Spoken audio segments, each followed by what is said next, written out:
Number 3 wants us to evaluate the following combinations. So 7C3 stands for how many ways can we select 3 objects from a group of 7 objects, and the order in which we select them is not important. So we also have a calculator command for combinations. So again, I want to type in the first number on the home screen and then press Math, and then go over to the PRB menu, and this time I'm going to select number 3, which is NCR. And then I want to type in the second number and then press Enter.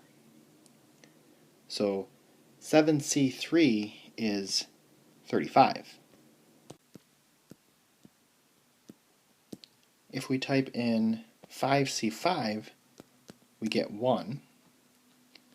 If we type in 5C1, we get 5.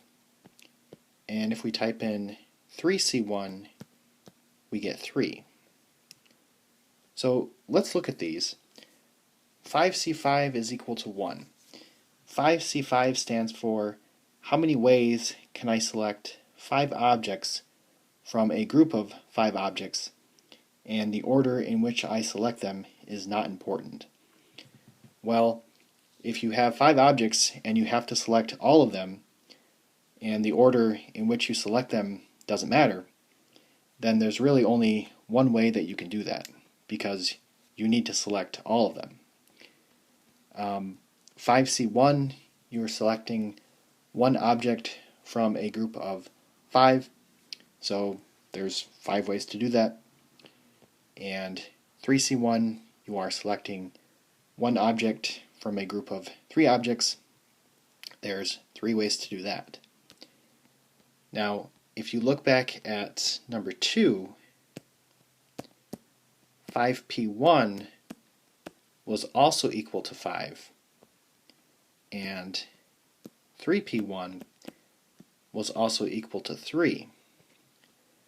So it's not often that the permutations and the combinations match, but when you are just selecting one object, there's really no order because it's just one object. So this is the instance in which permutations and combinations actually match.